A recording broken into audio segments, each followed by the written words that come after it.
Hello, everybody, and welcome to the College Conversation. I'm Lisa McLaughlin, and we're going to go ahead and get started. So, a little bit crazy. I would love to know when you get here. We are using different systems and things today for the first time, mostly because we've got some crazy things going on at the neighbors' houses, and so we want to make sure that everybody can hear us. So, when you do get here, please do say hello. Um, and I'm just going to kind of watch to make sure that we're all on. And let's see. Okay, good. We've got people going. Okay, awesome. Um, please say hello when you get here, even if you're watching it on the replay. I love to know that you're engaging, that you're interacting. You will get so much more out of all of my Facebook Live events, any events that you choose to attend, if you participate, if you're not just a passive observer. And so I love to know that, and I see the numbers climbing. Hello, Amy. Hello, Andrea. Hello, Kathy. Thank you so much for being here, and we're going to go ahead and get started. So, like I said, we're using some new systems today. I woke up this morning to two wonderful things going on at the neighbors' homes that nobody told me about. On the right side, we've got a pool going in, so we have full drilling happening in the backyard. And then on the left, we have a new roof going in. Perfect timing, right? So I'm going to do my best to maintain good spirits. I decided to pour my coffee into my cup of happy mug this morning. And if you don't know me, then you won't know that I've got a million different mugs, and that's what we need to do this morning. We just sort of roll with it, baby. We roll with it. So we're going to go ahead and get started right now. So we are here today to talk about where to start. All right. So what should you be doing now with your 9th and 10th grader? And what I'll tell you is it's great for 8th too, and if you're an 11th grade parent, you might find something about, that's going to be useful as well. But this really is focused on 9th and 10th graders, and I think that that's really important because a lot of you guys get really stuck on what you're supposed to do to start.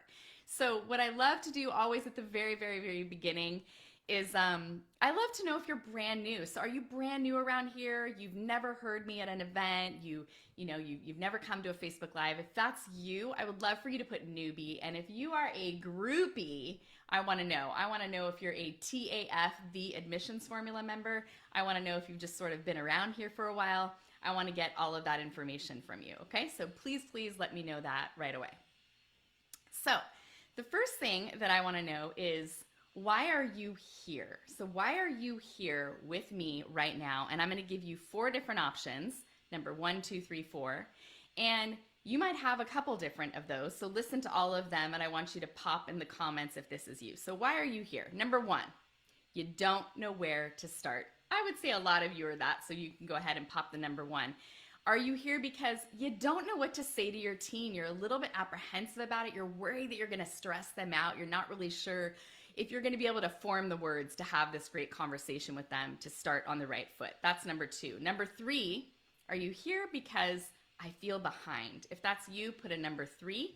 And maybe it's number 4, you're here because your 9th or 10th grader is not interested in anything college admissions related. They do not want to talk about it. Maybe you're a number 4. Okay, so let me know, 1, 2, 3, or 4. Maybe you're more than that. Whatever it is, I would love to know. So, and I see lots of ones, all the way down, which is fantastic. Okay, so I want to start by normalizing a few things for you, and I want you to hear this loud and clear, and I'm going to start with the really big one. And I almost want you to repeat it after me in your head right now, or say it out loud if you need to. You do not need to have it all figured out right now. You do not need to have it all figured out right now, my friends, okay? And I think that's a big sort of hiccup and problem that we have as parents, is that we think we have to know the entire path and everything that needs to happen.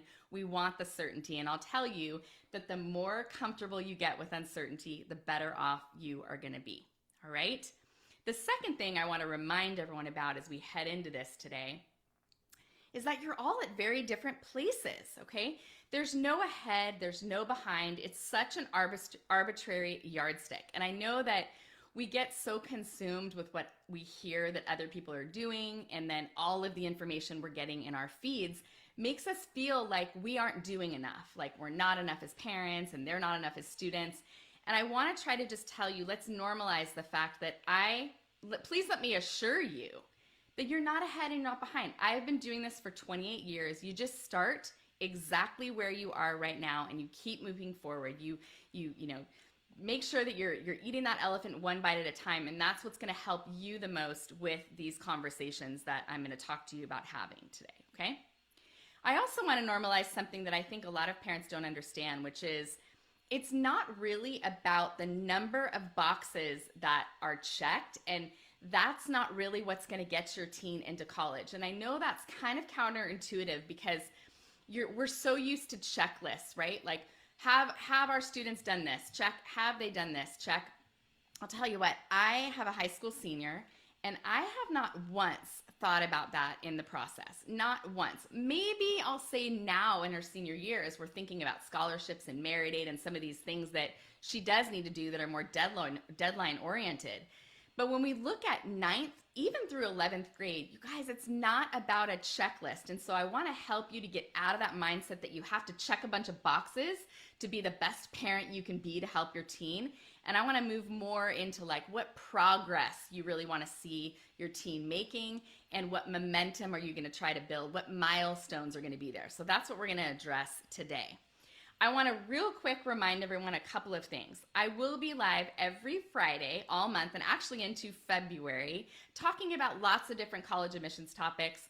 Where can you get that information? Make sure you are following the college conversation on Facebook. That's going to help you the most.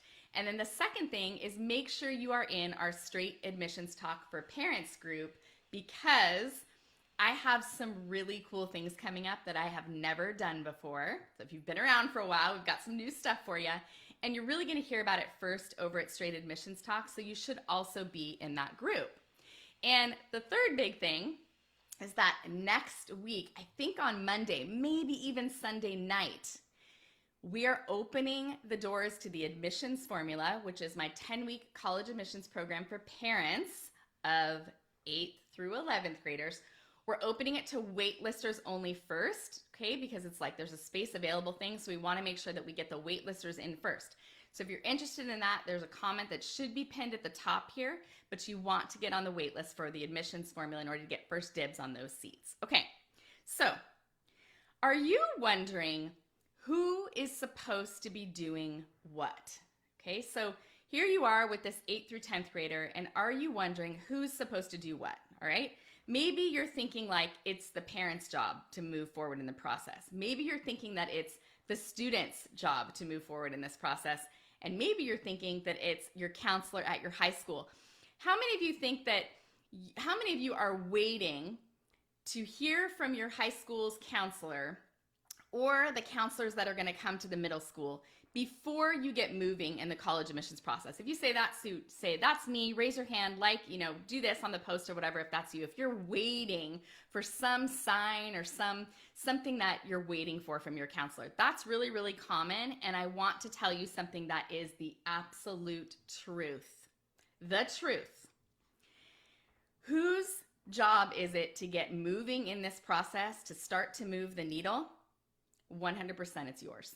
It is you, the parent. It is 100% on the parent. Now, I am not telling you this because you need to helicopter and you need to be the one the whole time that's pulling that lever. Nope, I'm not saying that, but I will tell you that you are responsible for getting the ball rolling. And if you haven't done it, that's what we want to talk about today is how do you do it, all right? So at the beginning, it is on you, okay? You're the one that really needs to take the reins and you need to start to drive, okay? You're the one that needs to start do it. But let me tell you first thing first, what's gonna help you because it does all fall on you at the beginning. First and foremost, you have to get crystal clear on your values. And if you're an admissions formula member, then you know that we talk about this all the time because I guide you through a values-based college admissions process. Your values might be very different than my values, okay? Your value might be balance, that you really want your teen to have a balanced experience. It might be that you're focused on achievement. It might be that you want your teen to be compassionate. Whatever the value is, you have to get very, very clear on that before you even open your mouth, open your child's bedroom door, and have a conversation. You got to get really, really clear on the values. And by doing that, it's going to help you to stay in your lane, okay? And it's really going to help you to cut the noise. Cut the noise, because there's a lot of it. If everything is really aligned to your values and you're in alignment, you're going to feel so much better when you're making decisions, especially the harder decisions that do need to be made later in the process, okay? So getting clear on your values is really important, and that is like first and foremost, you guys, okay? So if you know a value, a guiding value that you have in this process that really is going to help to keep you grounded, pop it in the comments because I want to see it. And I'll bet you it'll be a lot of admissions formula members that are doing this because we spend so much time at the beginning of the program talking about staying in your lane and focusing on the teen you have based on the values that you have. Okay, so I would love to know in the comments if you've got that. The second most important thing is that you got to get your own stuff in check before you start having conversations with your children about college admission, because we bring a lot of crap into the process, don't we? Holy moly. Insecurities, anxiety, our own educational journey, how we feel about college, what we think about ROI, all of that stuff that we have. If we don't get it in a check, especially if it's negative stuff, it's going to become their negative stuff, and that's not super fair. Okay, that's not fair, not fair at all. And so that is really important, okay? So because a lot of you feel insecure about it, you feel like you don't know where to start. These are feelings. You don't feel confident. You know what really helps with building confidence? Getting clarity, knowing what you're supposed to do next and what the very next first step is. So that's your job, is to figure out what is it you're supposed to do next and figuring out who your advisors are that are going to give you trustworthy advice so you can move forward, okay? That's what we do in the admissions formula. So if you want information on that, make sure that you get on the wait list for my program, okay? Here's what I'll say. At the very beginning with an 8th, 9th, and 10th grader, it's pretty obvious that you're the one that's doing the leading. You're the one, it's 100%, I will say, the responsibility is on you. But the goal is to build autonomy along the way so that way they are learning to take the reins, not the whole time. And I will tell you that I am not a believer that 100% of what needs to happen in the college admissions process is on your teen. I don't believe that. And I'll tell you that I do get pushback on that because people say, well, it's not my job as a parent and I've got all these things going on. My friends, we're talking like a huge investment that you're going to make, and it's a hard decision. It's a decision that most students, you know, they don't think about all the ramifications. They don't think about everything that goes into it. So I give you full permission to start by having the reins, but it's on you to encourage your teen to have initiative. And that's where we're going to move into the next piece of this, which is what to do now with your, I'm going to say 9th, 10th grader, even 8th grader. It's to really help them to start to take initiative. So let's talk about what you can do there. And some of you might be saying, you know, Lisa, this is kind of basic. We sort of know this, but I think it's a good reminder, and I want to say it out loud because I've worked with thousands of students and thousands of families. And I will tell you, this is one that it looks different in everyone's home, but the students that by the time they're juniors, okay, because we're talking about 9th and 10th grade, by the time their juniors are able to take more initiative, those are the ones that tend to do better in the process. Why is that? Because initiative is one of the most important qualities that colleges are looking for in applicants. Taking initiative, okay? So what can you do to help build initiative in your teen? Okay, we're just gonna talk about those little things right now, and this is what's gonna help to build their confidence to do things on their own. You, moms and dads, you need to start doing less and less every year, okay? So, simple things, doing less laundry. What? My kids are gonna do my laundry? Well, not your laundry, but they might start doing your own. And that sounds kind of silly, but you have to build and work that initiative muscle so they become very comfortable doing things on their own, making those mistakes, learning from them in really sort of low pressure, low stakes ways. And the more they practice gaining that initiative, the more confidence they have to try new things, okay? Doing less laundry, doing less waking them up in the morning, doing less nagging when they don't get things done, letting them feel the consequences when they don't fully complete something or do it the way you want it done or whatever. It's going to help to build their confidence. And that is huge, you guys. It is a really, really big component of something that you want to work on, okay? You are literally teaching them initiative and consequences. And by doing that, they will get more confidence to be able to do things on their own, okay? And like I said, initiative is something that colleges are looking for as well, right? They're looking for students who start things on their own. They're looking for students that aren't always doing things just because it's part of a structured activity, right? Like, how many of your students are in Boy Scouts or Girl Scouts or National Charity League or Assistance League or clubs or sports or structured things? Pop it in there. What's one structured thing that your student does? Okay. Well, guess what? The unstructured things, the things that no one is doing, that they're not doing as a group, that they're kind of doing on their own because they want to do it, or they're coming up with an idea and they're following through on it. Colleges are looking for students that take initiative. So what do you need to focus on in 8th to 10th grade? Loosening those reins so they learn how to do it on their own. Okay, so that's one of the big qualities that colleges are looking for. Another quality that colleges are looking for is leadership. Okay, so when you think of leadership, you might be thinking, my student needs to be a founder of a club, or my student needs to become a president of a class, or my student needs to get a captain position or a co-captain position, or be the boss at something that they're doing in a job or their work. I want to help you to redefine what leadership is, and this is so important. You guys, I just went through this entire college admissions process with my own senior. I've done it for, my goodness, 28 years, and leadership questions come up a lot in college essays, and it tends to throw students off guard. They think, well, wait, I don't have a captain position, or I'm not a class president. Leadership for your student, it could be that 8th, 9th, 10th grade, mostly I'm going to say 9th, 10th grade, they're just like getting their feet wet in activities and they're starting to figure out what they really want. Maybe you have to lead them to water a bit to like expose them to a lot of different activities. And then when do they get that leadership? Anytime they get more responsibility, right? Maybe they're in charge of helping to grow a club and they need to recruit their friends. That's leadership. Maybe they're an unofficial captain where the coach was sick for a while and the student, because they've been doing an activity for a while, was able to step in and help. There's lots and lots of ways for your students to show leadership, and this is a big one. This is a big one for 8th through 10th graders that they need to work on.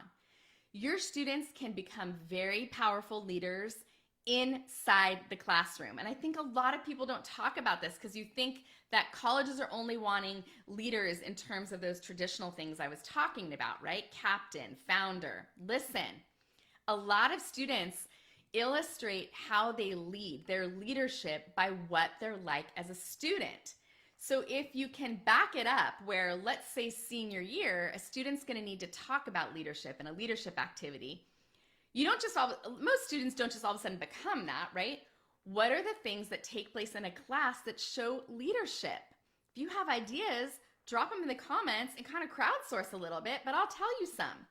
Maybe there's that student where there's a classmate that had a broken leg, and that was the student that made sure to get up and open the door for the student, or made sure to pull out their chair, or maybe someone had, they were sick in class, and so that student was helping to make sure that the other student was caught up in the work.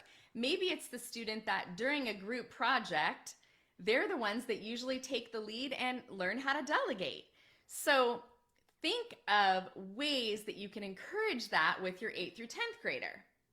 Encouraging them to speak up in class, encouraging them to be aware of what their classmates are doing, having conversations with your student about what's happening in class, right?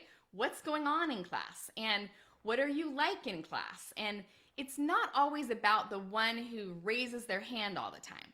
okay? Let me give you a little tip here. When your students are applying to colleges, not all, but a lot of them, are going to ask for letters of recommendation.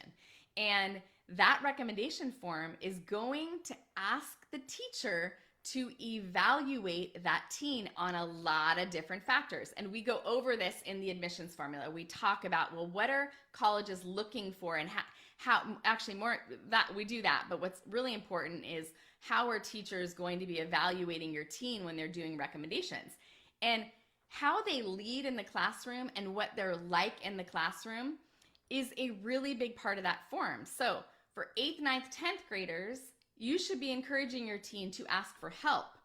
You should be encouraging your teen to help others, listening to what's going on in the class and saying, oh, wow, you're having a hard time struggling in the group. I know, no one's doing their work. What can you do to sort of help people to get on board, right? Encouraging those leadership qualities, because colleges are looking for leadership. So that's another sort of piece that you want to be working on in 8th to 10th grade. And that's really about communicating with your teens, making sure you're asking more than just like, how was school today? Fine, right? Fine, bruh, okay? So you want to sit there and you want to be talking about what they're like in the classroom so you can help to give them those little carrots to help them to move forward as leaders. Okay, so the next thing that you can really be thinking about, because this is something that colleges are looking for, and if you're new around here, then you haven't heard me say this, but authenticity. You need to help your teens to be as authentically them as they can possibly be. Now, you're thinking, well, I mean, my 8th grader, they barely know themselves, okay? But every year, you're trying to help them to understand ways they can be more authentic. Now, what do you not do to encourage that? You don't force your teen to do activities that they have no desire or interest in doing. Say that again. When we force our teens to do things that we want them to do that they could care less about. Now, I'm not talking about the things they have to do, okay? I'm talking about, we do this as parents. We think of those boxes that need to be checked, right? So we say, well, I heard that you need to do community service, which isn't true, by the way. To get into college, your teen doesn't need a lick of community service, okay? But if you're thinking, well, no, I heard that you need a certain amount of hours of community service, and hey, look, I found this volunteer activity, and this would be great. This would look great for college applications. That is teaching your teen to be inauthentic, okay? That's the hard truth, hard pill to swallow, but it's true. What's even better is if you can help to guide them towards activities that they might actually like, okay? And something you can do for that, and I've mentioned this in a previous Facebook Live that I did last September related to getting the ball rolling, is you can help your teen to really think about the activities that are out there, right? You can go to volunteermatch.org. You can help them to look at the whole club list that's offered at your high school, and you can say to them, what sounds better, this or that? Right? So you help them to do an easy comparison. Does this sound better or does this sound better? Would you rather do this or that? And they can't say neither, okay? So it has to, you're literally like, which one sounds better, okay? So would you rather volunteer for an elderly home, or would you rather help to teach children something? And they can't say, well, neither. They have to say, well, if I had a preference, I would want to work with the elderly. Okay. Would you rather work with the elderly or do something where you're working with your hands out in a garden or building something, okay? So you can do that to kind of help them, to lead them a little bit, and hopefully they will start to kind of dabble. And I always say this, 8th grade is about dabbling in activities, 9th grade still dabbling. By 10th, they really should have 1 or 2 activities that matter to them that they're authentically doing. And if it's just one, that's totally fine. But we want them to do something that's going to keep them healthy and connected, okay? So we talked about initiative, we talked about leadership, we talked about authenticity, and now we're going to talk about a really big thing that your 8th through 10th grader needs to think about, and that's this. And this is a weird one because it's phrased very oddly in college essays, but I think it's important that we bring it up. Colleges really want to know, what will your teens' contributions be when they arrive on campus? So, what are they going to do to make an impact at our college? What are they going to do to give back? What are they going to do to be involved, right? They want to know that because they're trying to figure out, what area are they going to fit best, and what programs and activities are they going to be taking advantage of on the college campus. So if you were to backwards map that and think about it, colleges are going to look at your teen's resume, and they're going to say, or activities list, it's not usually a resume, and they're going to say, okay, so these are the things that the student was more deeply involved in, or this was the thing that student was more deeply involved in, or this was the cause, or this is something that, dare I use the word, they're passionate about. Don't like that word, okay? But they're going to do that, and they're going to think, okay, wow, what an impact that student made by just focusing on the things they authentically like. What incredible contributions they made to their high school. I hope that they'll do that here, okay? And another little tip for you is, when your student applies to college and does their application, they're not only going to be asked for up to 10 activities, okay, that's really what they're looking at, up to 10 activities that your student's doing in high school.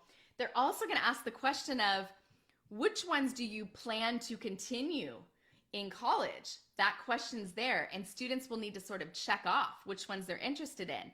And it shouldn't be everything, because you don't want your student to have the exact same life when they go to college. You want them to grow, right? But they are going to be looking at that and evaluating, well, do we need that?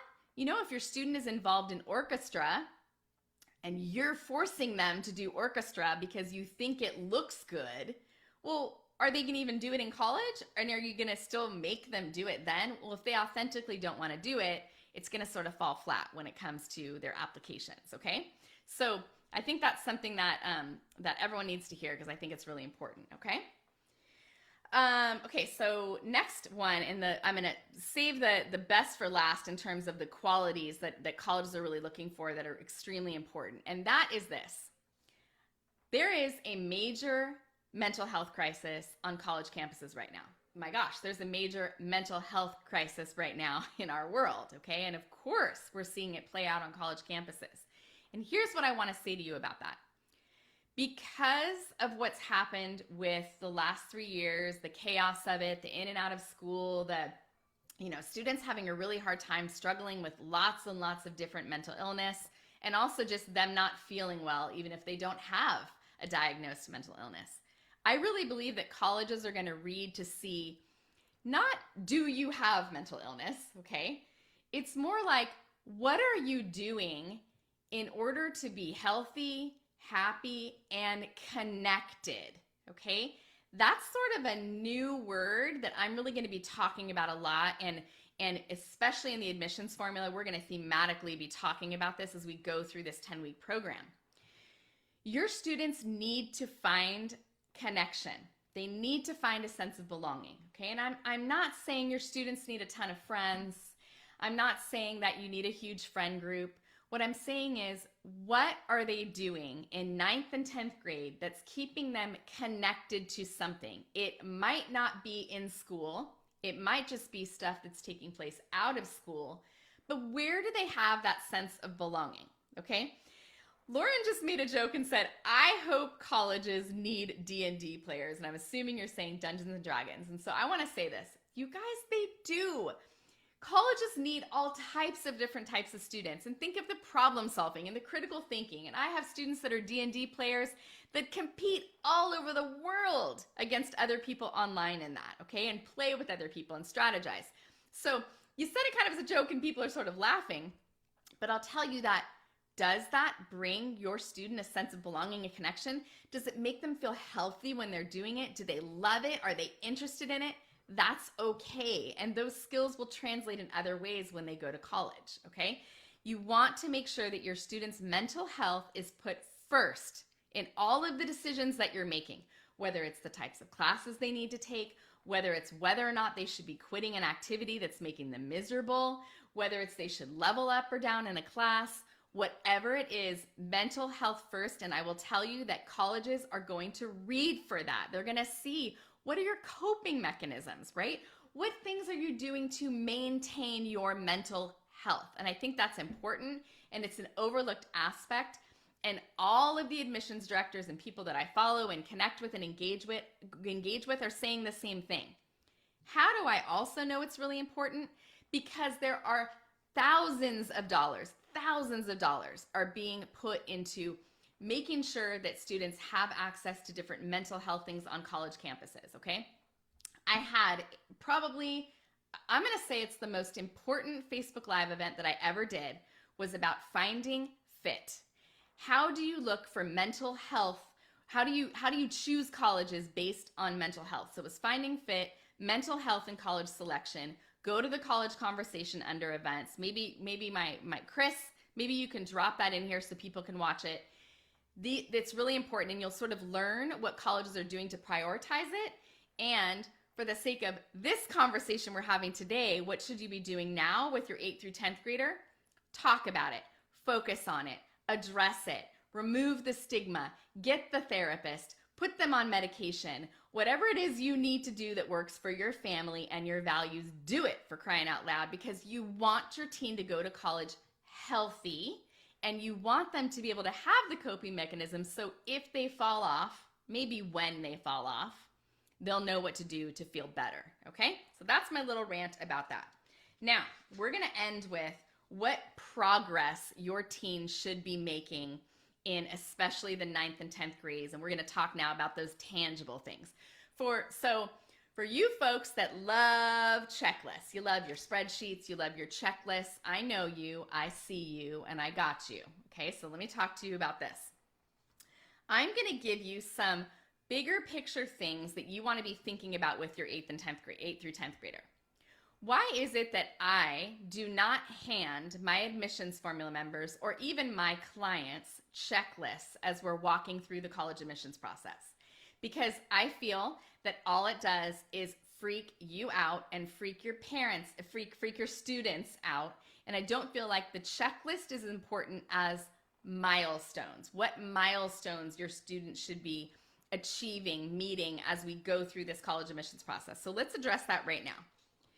For your students, I believe that one of the most important things that you need to really help to connect your student to is building better relationships with their teachers. Some of their teachers, one teacher a year is perfectly fine. You want to help them to have that because A, it will help them to be connected. B, the more comfortable they are, the more they're going to be comfortable asking for help, which is a really big thing. And it can help them to really deepen their interest in a subject, okay? I know that there's teachers out there that your teens will never want to talk to, okay? Come on, I'm not a fool. I understand that. But in every year, when your student has 4, 5, 6 teachers, I'm hoping there's at least one that they can find a connection with. And what can you do as a parent? You can ask questions when your student is struggling. You can encourage them to go to the teacher, build that relationship. And it also helps with recommendations. And that's something that's important. And you'll hear me say this a lot, that there's a lot of things we need to do to help our students just become better humans. And they also work for the college admissions process. That's sort of how I like to talk about things instead of it all being about packaging and checking the box. So students need to work on their relationships with their teachers, number 1. They need to get better at asking for help, number 2. They need to find that sense of belonging somehow, and you need to really be encouraging them to try different things. Test the waters in terms of activities for them to be able to find what they love, okay? Parents, what should you be thinking about in the 9th and 10th grade? Number 1, right now, where we are in the year, we are at the beginning of a new year. The counselors are coming. The counselors are coming. What does that mean? If your student has not already picked high school classes, and even if they have, you have to make sure that you map out a full high school plan. Whether they're in 8th grade going into 9th, full 9th, 10th, 11th, 12th grade trajectory, all of it mapped out in pencil, okay? We do this in the admissions formula. We work on it together so you understand the ins and outs of how it is you develop the right academic plan for your teen. But you have to do it, you guys. And so I want you to hear this loud and clear. in most high schools, students either meet one-on-one with a counselor or they fill out their classes for next year individually by subject. So the English teacher is going to provide a recommendation for the English for the following year, and the students, are going to write it down, or it's just a generated print that you're handed. This is where your student placed. As parents, it is your responsibility to understand what that means. Meaning, where will that placement put them the following year, and then the following year, and then the following year? So if they start here, where will they end? Okay? You want to vertically map out everything, subject by subject, all of their English classes, all of their math classes, etc., all the way down. Okay? If you heard that and you went, how do I start? What do I do for that?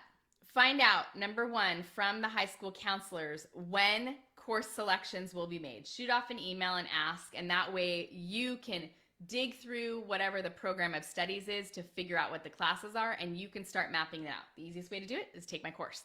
But that's what you need to, that is the where to start for number one, okay?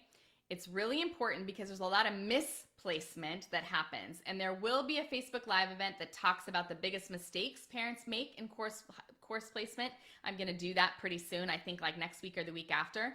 But I want to make sure that everybody understands that that is like priority number one for you if you have an 8th through 10th grader. Do not delay, get on that right now because it could be happening like next week, right? So you want to make sure that that's something that they're thinking of. We already talked about ensuring that your student has a healthy connection. And I want to make sure I'm really explaining this point. There are lots of students that aren't super connected to things at their school, at their high school. Like they just aren't. They don't like the clubs, or they don't really feel like they fit in at their school. And I want to make sure that I'm saying that if that's okay. But what I will say is then they do need to find something outside of the school that keeps them connected, okay? And I mean, a little personal story, my daughter's a high school senior. She tried to start a club, during the chaos of the last 3 years. It didn't work out, and frankly, she couldn't find her people in that. And there really were no other ones that she felt like she wanted to do. So she's really heavily involved in other stuff in the community, and that is what has given her a sense of belonging. And I think that we all tend to feel like our students have to do it all. They have to be connected at school, and they have to be connected in their community, and they have to be doing things at home. And they really don't. They can be really deep in another area, right? If you look at them as buckets, and we talk about buckets all the time, you can sit there and you can really think like, which bucket is going to be the most full? And that's how colleges are looking at it. They're not saying, well, wow, you should have done. They're not doing that. They're trying to find ways to admit students. And so they're going to look for what is your student doing that keeps them connected and give them a sense of belonging. So just I've talked about it already, but I want to make sure that you're hearing that. And then the last big thing that I want to make sure that I talk about here is for your 8th through 10th grader, the biggest gift that you can give them, and the biggest gift that you can give yourself in this process, is making sure that you are building massive college awareness before you name college names, okay? I have a masterclass if you haven't attended, and it's called Setting the Stage to Build the Perfect College List. That will be coming back next month with some very, very cool changes and add-ons and bonuses, and I'm so excited to announce this to you guys when we're ready. We're almost ready to kind of let the cat out of the bag on this, all right? But what I'll tell you is, if you haven't attended, attend. If you've already attended, attend again. Because the most important stage of college list building that so many people forget is that foundation of building massive college awareness, okay? Meaning, what should you be doing now with your 8th through 10th grader? Number one, if you're bringing up college names, stop it. Don't do that, okay? Don't focus on what it takes to get into UCLA, what it takes to get into Harvard, what it takes to get into Emory. Don't do that. Don't do that, okay? Instead, focus on the qualities of colleges that your teen is looking for. And how would your 9th grader have any clue what all of the abundance of things that colleges offer? By you helping to teach them about what colleges offer, direct things that you can do to help. So these are some things that if you've got an 8th through 10th grader, what it is you can do now, I'm going to list them for you. Okay, here we go. Casual college visits. What do I mean by that? Go check out local colleges if you have some around you. Don't make it a big deal. I don't even care if you sign in or not. Go walk campuses. Go into the library. Go into the bookstore. Sit there and buy a sandwich. Get a slice of pizza. Figure out what they're doing off campus. Exposure. Let them feel what it's like to be on a campus. And the more you do that, the better it's going to be for them to feel what they want, for them to picture what they want. If you can't do that, start to check out virtual college visits. Do it with them, okay?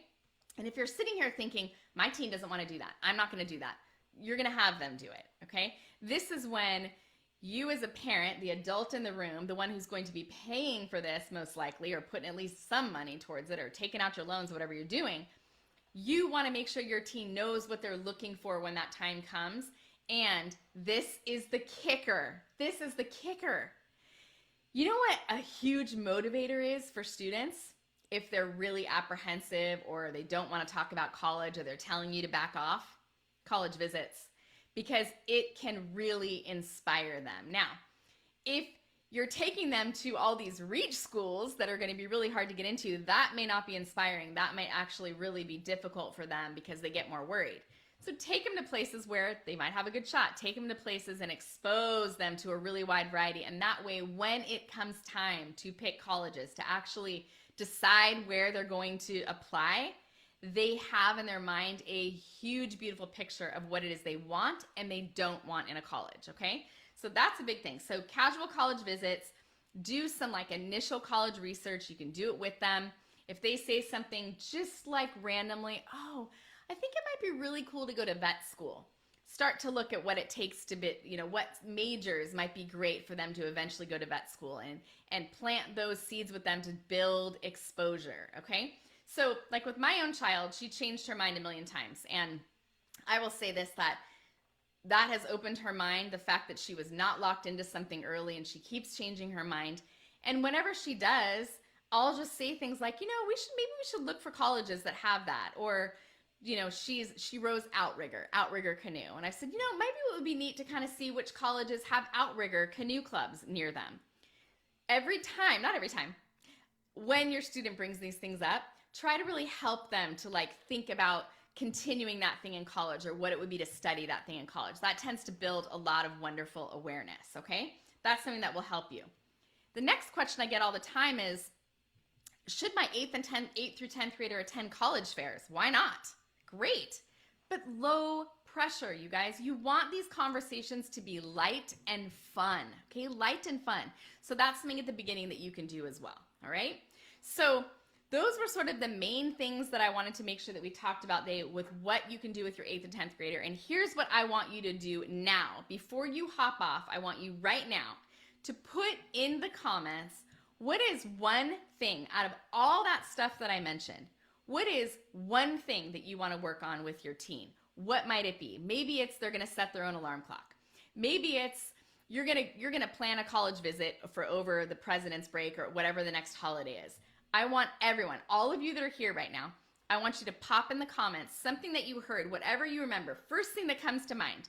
Put right now in the comments something that you plan to do, hold yourself accountable, and go for it, okay? And I'm going to look at these right now because I want to see some of what you're saying. So, want them to be more connected. Hi, Kelly. Schedule college visits. Let's see what else you're saying here. Find their sense of belonging, connection, right? So, and be more specific, you guys. Get granular with it. So if you want to help your teen to find a sense of belonging, think about it before you walk. If you were to walk into your teen's room and say, I really think this year we need to help you to find a sense of belonging. We need to really help you feel connected. They're going to look at you like, awesome, Mom, thanks for the advice, okay? No, they're not. They're not going to say that. They're going to go, bruh. And so what you want to do is you want to come in a little bit with some ideas, and then you can kind of coax it out, right? How you feeling? What are you thinking? This is what I'm noticing. Would you agree? Help with that, okay? We've got lots and lots of things in there I love that you're dropping this. Jennifer Prince says, finish planning the college visits for spring break, leadership opportunities, expose my son to a lot. Okay, there's lots of things in there, but stick with it, you guys.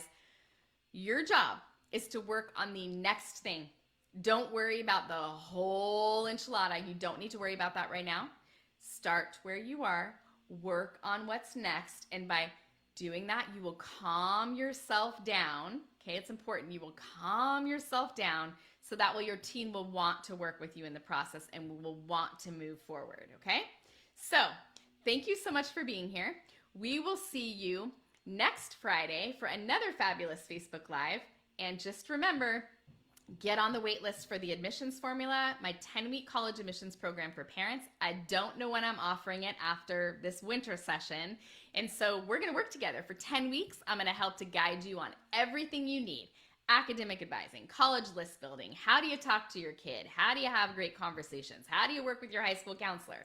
All of those different things for 8th through 11th grade parents. Get on the wait list and check your email on Monday because you've got something special coming. See you guys soon. Bye-bye.